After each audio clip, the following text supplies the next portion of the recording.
I always think entrepreneurs will be more dominated towards males than towards females because naturally males are more risk takers. Sabrina, tell me about yourself. Nice smiley Sabrina will turn into dragon-like Sabrina if things don't go 100%. I think as a woman, there's many different things we have to think about. Hormonally, if we have kids, if we have partners, how we look after the power dynamics within a relationship. You ever come across discrimination as a woman? A few incidences which would raise some eyebrows. I've been watching The Apprentice since I was 9 years old. I was an Apprentice super fan. It really taught me very quickly that you can make money doing anything. Have you got any tips around sales? 3 really powerful points here. One is actually having an irresistible offer. Then when it comes to the actual sales part, I like to use Inception because no one wants to get sold to. And the third is Fear of failure, fear of rejection, looking stupid, not getting sales. How do you approach that kind of stuff? one of the biggest fallacies is that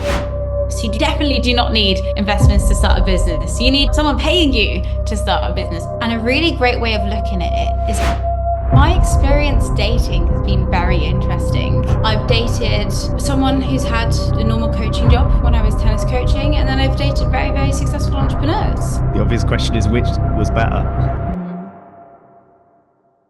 I'd say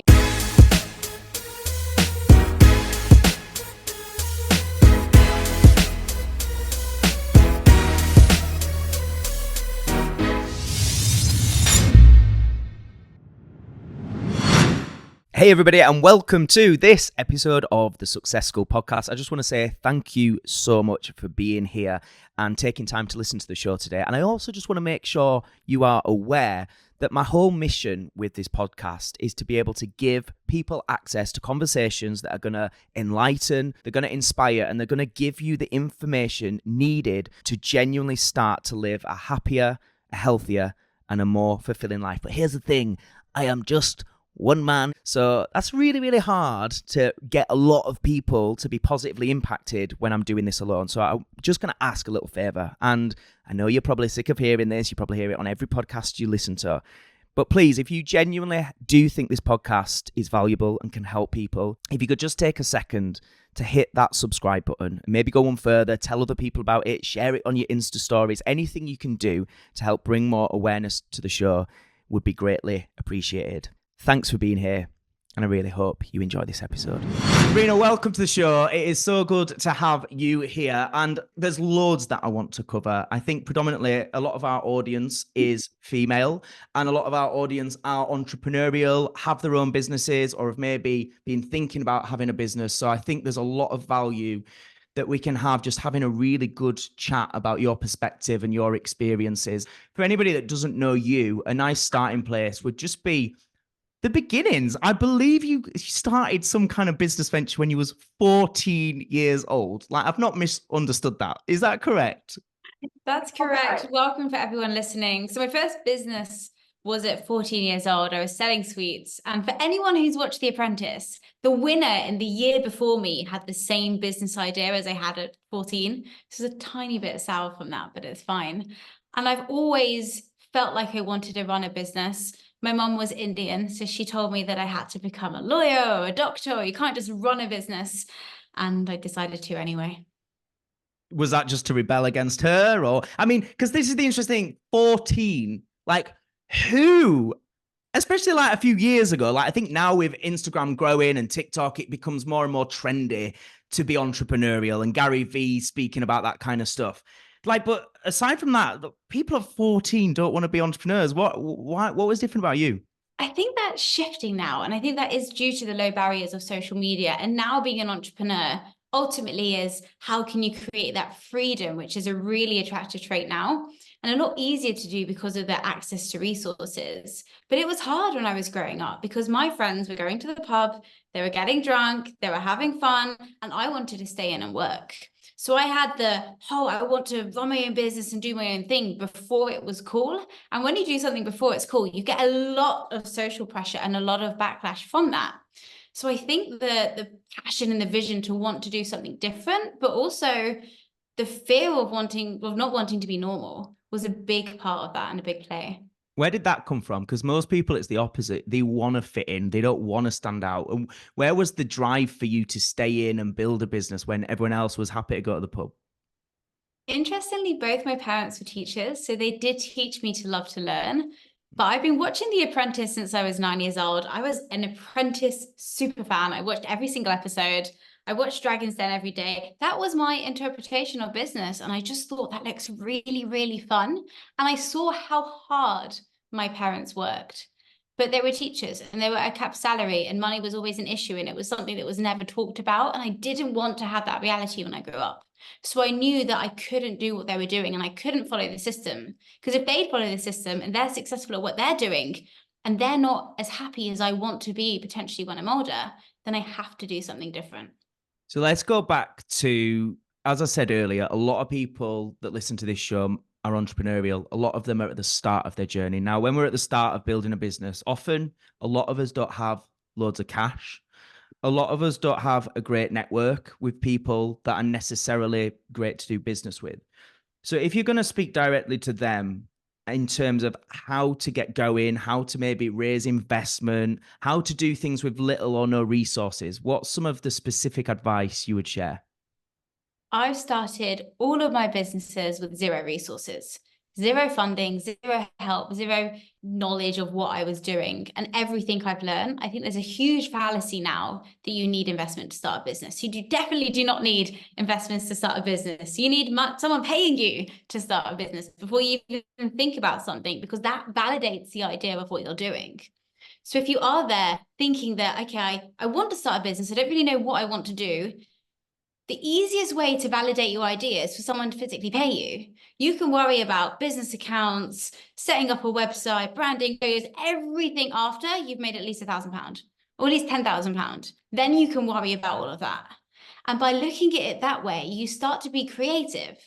And a really easy way is if someone's going to pay you, let's say $50, $100, $1,000, and you're still making a bit of profit, you're still generating that income, you know that there's demand out there and you just have to keep repeating that process. And you hear a lot of the time like, oh, you need investment, oh, you need to learn this, invest into this. You don't need any of it. You just need to find something that you're passionate, see what challenge there is and try and solve it. And even if someone else is solving it, it doesn't matter, because there's lots of people who have lots of questions and challenges. And if you can help them, that's a great way to generate starting doing something. I think people hear that, and then the next problem, challenge is a mindset one, which is fear of failure, fear of rejection, starting something, saying you're going to do it, looking stupid, not getting sales. So I'm wondering, from a mindset perspective, how do you approach that kind of stuff? And presumably even today, you still put yourself in and around opportunities where you might fail and things might not work out. So what's the sort of attitude that you adopt to help you through that?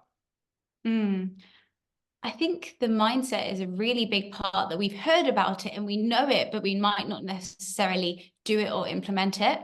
One of the biggest fallacies is that starting a business is easy and you can do it on the side. It's not easy. You have to work at it and you have to really, really want it, and you have to be okay to constantly fail. Because if you're not failing, you're not taking a big enough risk. And if you're not failing, then you're not learning. And the best way that we learn in school is we fail. We constantly fail and we learn and we get marked and we get upgraded. It's the same in business, and you have to be okay with that. And it's also about, I think, surrounding yourself with the right people, because when you surround yourself with those who are enthusiastic and they're pushing you up, they want to see you succeed. If someone's telling you you're going to fail, maybe question that relationship side of it. And I think that's a really big part of the mindset, is be very careful about who you're surrounding yourself with, but be okay to learn. And as long as you learn from those failures, it's fine. If you fail and you fail again, I have no sympathy. But if you learn from them and you adapt and you change, then that's a great way to be. I love what you touched upon there, because I think, again, what you're saying about this lie, that it's kind of like, just start something on the side and you can be really successful in 12 months. And you hear this all the time on social media. And it's not saying it's not completely true, but it's like, how many people genuinely do that? It's such a slim amount. And I think just shifting people's mindset on perspective of time frame, of having patience, and equally recognizing, and I'm sometimes a little bit guilty of thinking like this, because I think as I'm now 14, 15 years into business, I sometimes think like having a more balanced approach is better for well-being and mindset. Well, that's right for this time of life, maybe in business. But I don't actually, or I can't think of anyone I know, including myself, that in those first years didn't do really long days, long hours, 7 days a week, often have no money because I was reinvesting. And I think talking about the reality of if you can be comfortable with that and embrace that journey and not see it as, oh God, why haven't I made, 6 figures in 6 months? Like we're sold this lie. I think that's such an important bit for everybody to take on board tonight. And that I don't think spoken about enough, right? I definitely worked myself really, really hard in my early 20s. And had I had a mentor, maybe I would have done things differently. But I was a part-time tennis coach. I was running a six-figure company. I was studying my MBA, and I was trying to balance the social life. And it really tired me out. And having gone through that, I think it's really about focusing on what's actually going to move the needle and what's going to change your business in comparison to being busy, because they're very, very big opposites. I have friends who have started their businesses and they're doing really, really well, but they're busy all of the time and they're stressed, and you can feel in their energy that it's too much. And when it's too much, you don't want to do it because you feel drained and you feel exhausted and you feel confused. So sometimes it's about being really clear about what you're trying to achieve and getting that thing done and moving on, rather than consuming so much information, getting lost, and then not actually moving forwards. Some people at the back hear that again, because that is another really valid point. Often we're getting overwhelmed, super stressed, super busy because we've got this 10-year plan and we're trying to do it all this year instead of going, just what is step one? Let me double down on step one, absolutely nail some progress on step one, then go to step two. I'm interested in your perspective as a female entrepreneur that started out when she was so young in what is still to this day, male dominant. How have you found that? What's been the challenges getting yourself out there and establishing yourself in that environment? I think I've always been in very male-dominated industries. My first company, I was running tennis tournaments, and there's only about 3% of females within tennis as an industry as coaches. So I was constantly like, oh, you're very young. Oh, you're very enthusiastic. How's that small business going? And I had a lot of these comments and I had to learn to deal with them very, very quickly. I always think that entrepreneurs will be more dominated towards males than towards females because naturally males are more risk takers. Doesn't mean we females can't be as successful, but it's naturally there's most likely going to be more males than more females because they are more risk takers.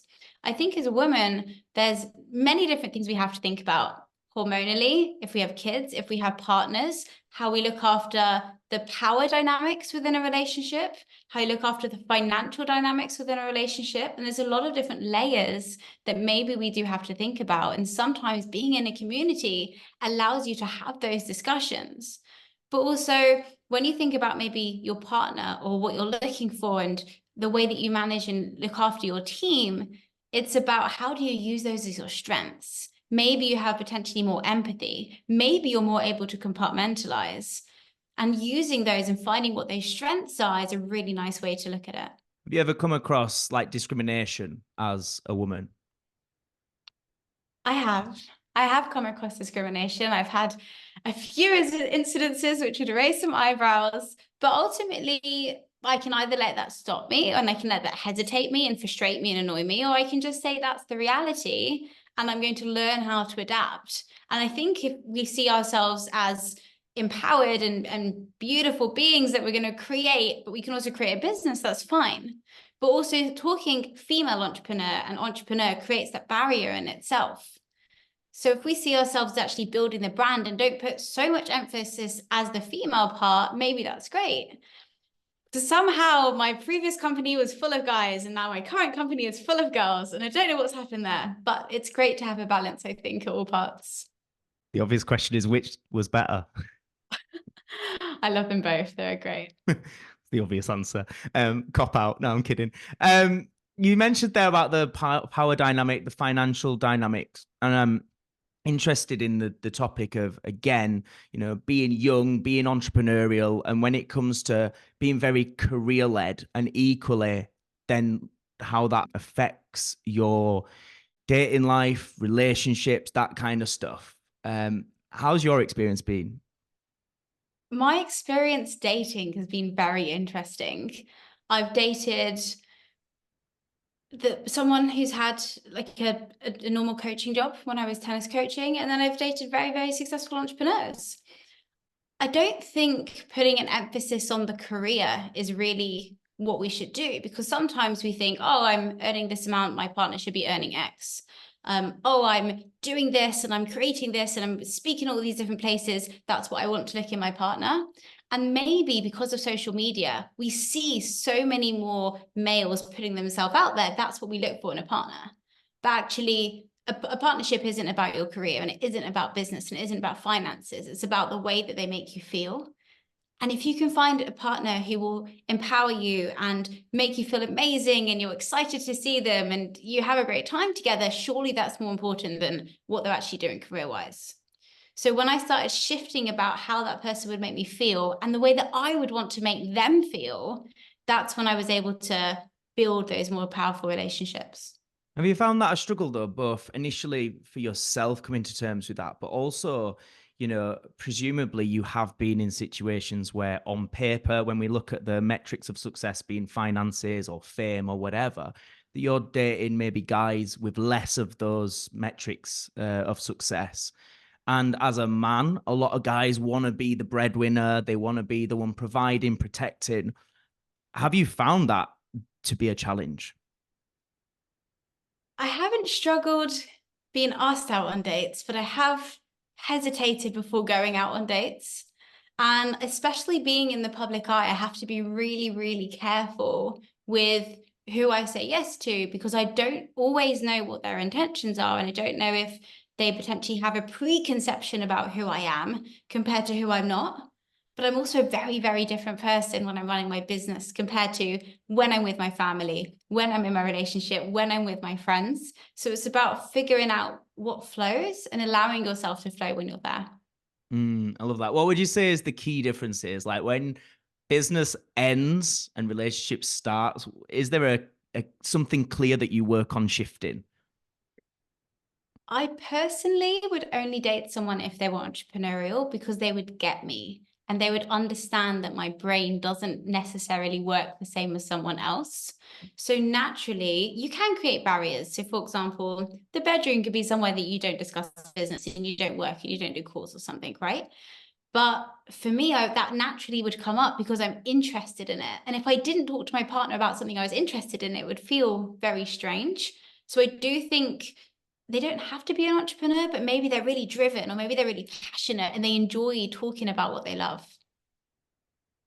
Interesting. And I think that takes a level of honesty and self-awareness. I think a lot of us can end up in relationships and in positions where we feel like we have to change who we are, especially entrepreneurials and creatives and performers, because we feel like, oh, we're too much. And I mean, I've had it where it's like, well, will you switch off now? And it's like, but if that's who we are at the core, it's, you know, and obviously there's a balance maybe to be had. Maybe it's still something I should work on a little bit, but on some level, you've got to go, this is who I am, and it's okay. And it's about finding the right match for you, right? And making that work so that both parties can respect that and be happy within that, I guess.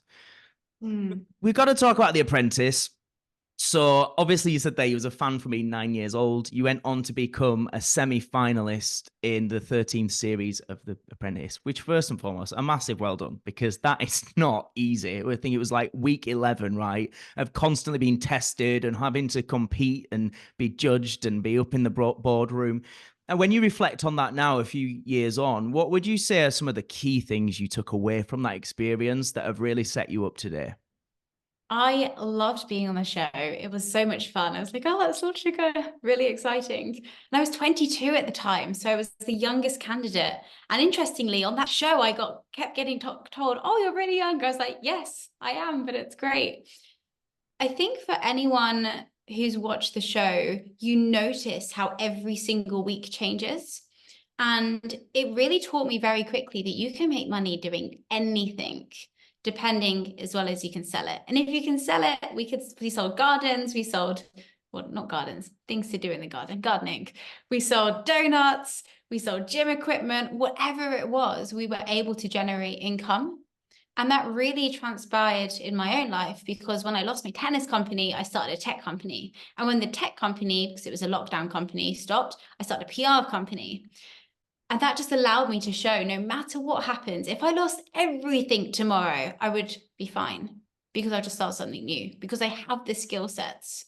So for anyone looking to start a business, if you can acquire those skill sets, and to start off with selling is probably the biggest one, then you're able to generate income no matter where you are or no matter what happens.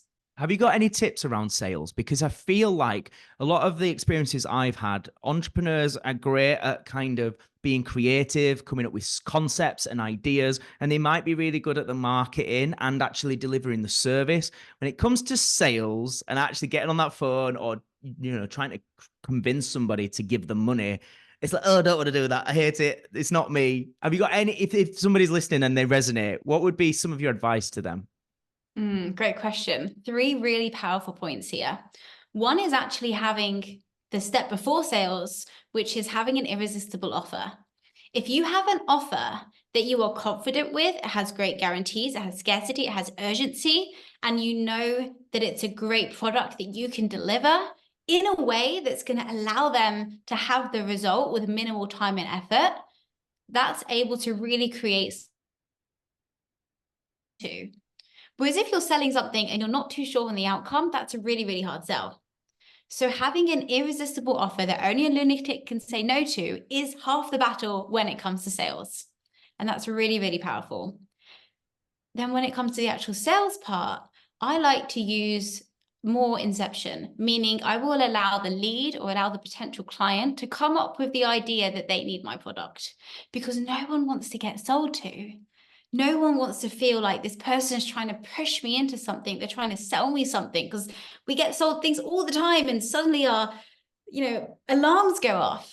Whereas if it's my decision that what you do is actually the solution to what I need, that's going to allow the lead themselves to come and create the sale. And the third is practice. And getting on sales calls, I've been on, 1,000 sales calls. So I know exactly what triggers there are. If someone's not the right client for me, if I can really help this person because I've had that practice, because I was okay with rejection. And by that 1,000th call, I know exactly if this product is going to work for them or not. And the only objection anyone ever has in sales is this going to work for me?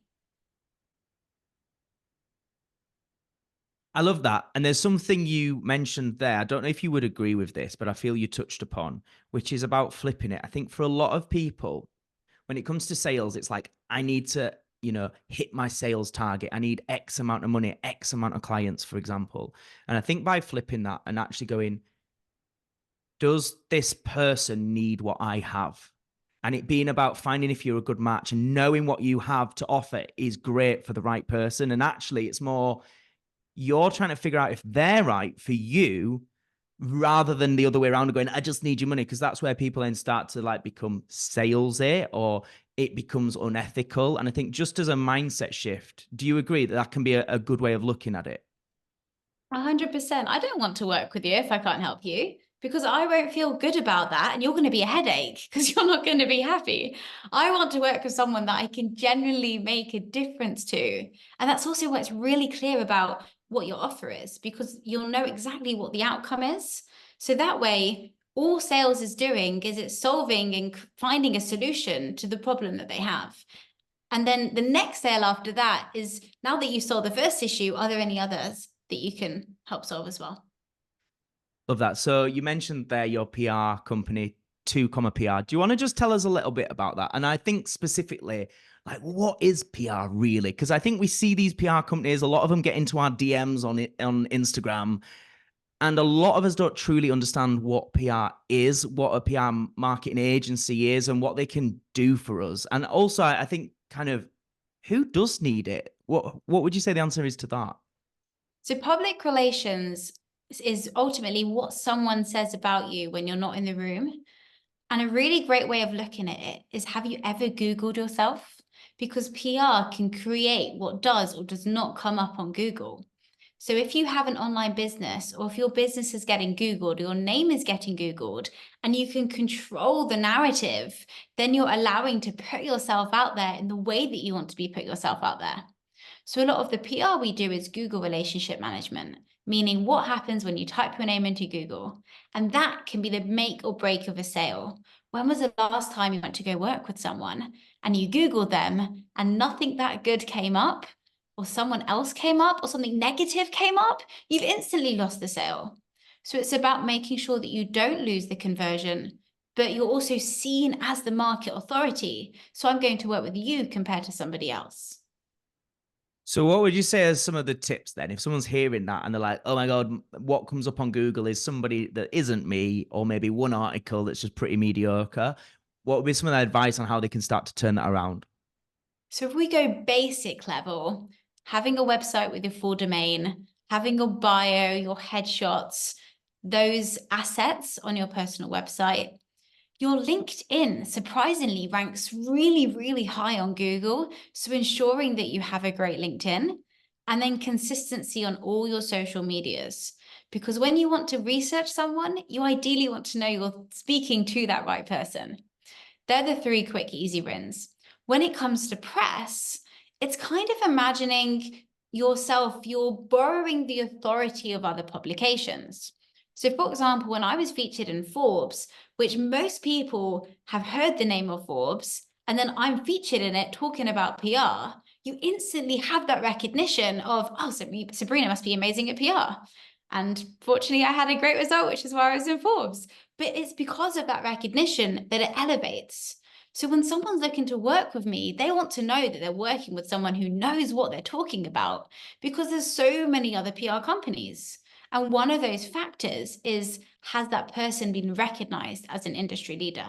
And that's when the power of publications comes in. So you started your first business venture when you was 14. You've mentioned there that what you learned from The Apprentice is this idea that you realized whether you lose a business or not, you have the skill sets to sell whatever you kind of turn your head to. I'm interested, why PR? Why was that the thing now that you've landed on that you love and that you do? So when I was on The Apprentice, afterwards was insane. I had 30 to 50 people a day ask for selfies and stop me in the street. I was invited to red carpet events. I was speaking. My personal brand accelerated. There were 8 million people who watched The Apprentice. Wow. So I'd suddenly opened up myself in terms of my personal brand. And the tech company I started, fast forwards, we found a solution for people getting food on their tables. I used all my PR contacts, and we had nearly 500,000 users within 6 weeks, which was faster growth than Facebook, just using PR. So then everyone said, how did you do it? And that's how the PR firm came about. It came about from actually using it to produce my own personal brand, but also to generate revenue for the company. Very randomly unorganic, but here we are. I love it. And I'm interested, like when somebody has an opportunity like the Apprentice or TV or whatever, I think a lot of people can just assume that's it. You've made it now. You'll be successful no matter what. And obviously, we know that the reality is most people from TV, they won't do anything again. And it's not guaranteed that they'll go from success to success. What would you say is like some of the core things that you've had to do to stay relevant and stay working, so that rather than it just being like, oh, I got that apprentice and that's why I'm successful, which I assume is nonsense, right? There's a lot more going in, so that I guess what I'm getting at, regardless of whether you're on reality TV or not, there's a lot of the skills that you still have to use, right? In terms of how you approach getting out there. 100%. If you go onto The Apprentice and you feel like you've made it, then that's great. But maybe you're looking for fame. Maybe you're looking for something else. I found with many entrepreneurial friends, boredom is one of the biggest drivers. I was able to not work because my business was doing incredible and I was extremely bored. So I started working again. And success for me, there isn't an end point. It's about, how do I keep pushing my brain? How do I keep generating and learning new things? How do I keep building things?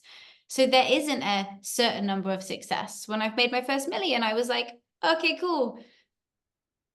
Like, what do I do next? I didn't even celebrate.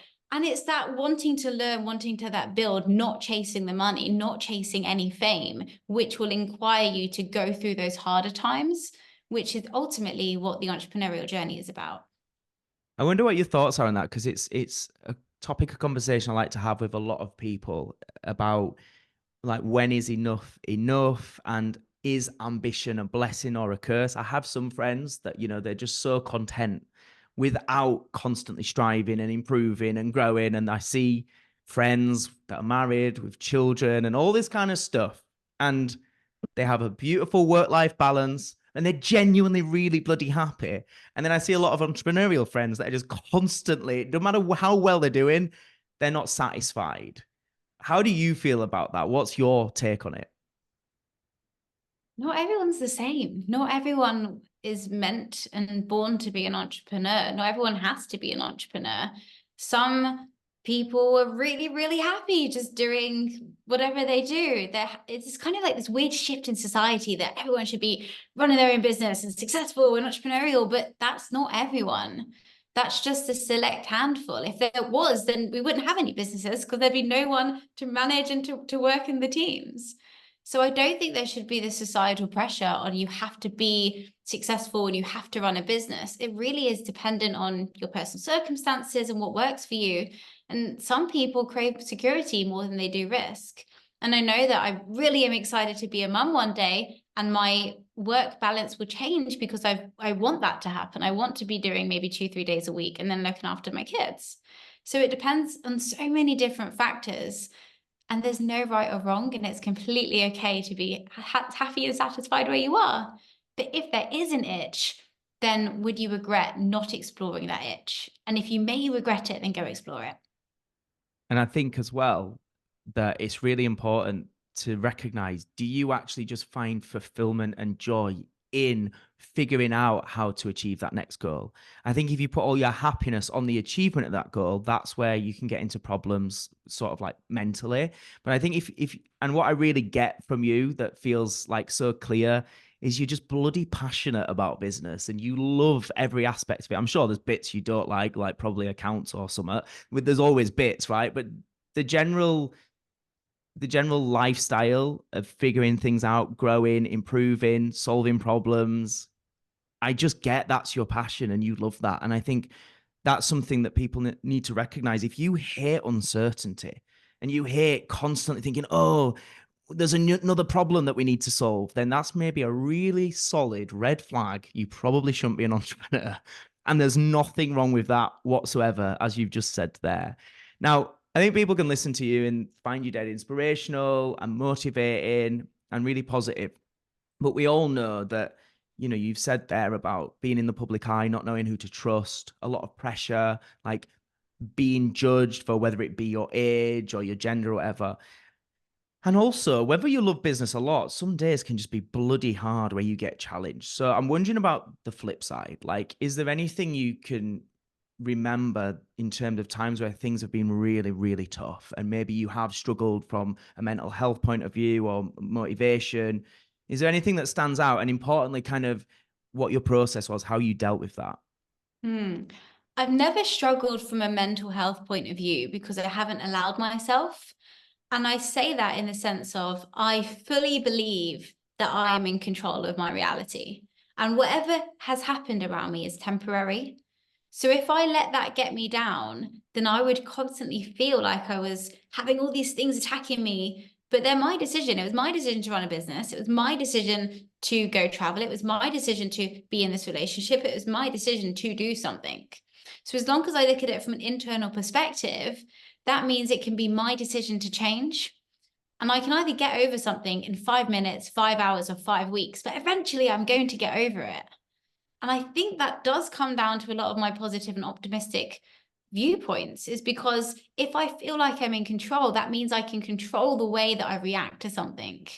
And when I can control the way I can react to something, it's okay to allow me to have emotions, but I can feel them and I can let them pass, because motion is energy motion, right? So if we can allow that to happen, no matter what happens within business, but also within life, we're constantly able to move. And when we're constantly able to move and grow, everything's going to be okay.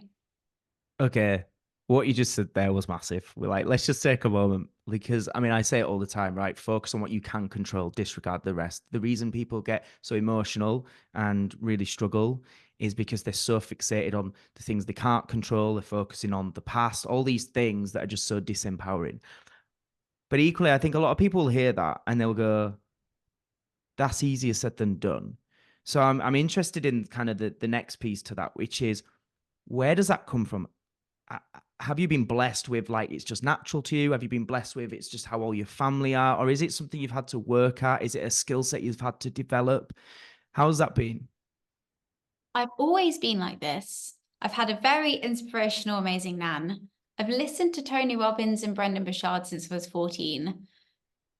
I don't know whether I've been born with it, but I've definitely developed it. And I've worked on myself a lot and I've questioned and let my ego go at sometimes and been very, very critical of myself because I want to be the best version of myself.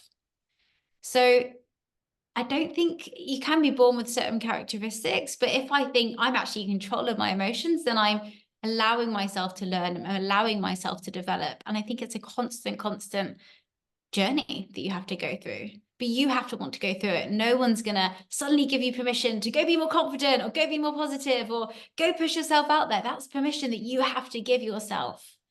And once you've given that to yourself, you'll allow yourself to see things differently.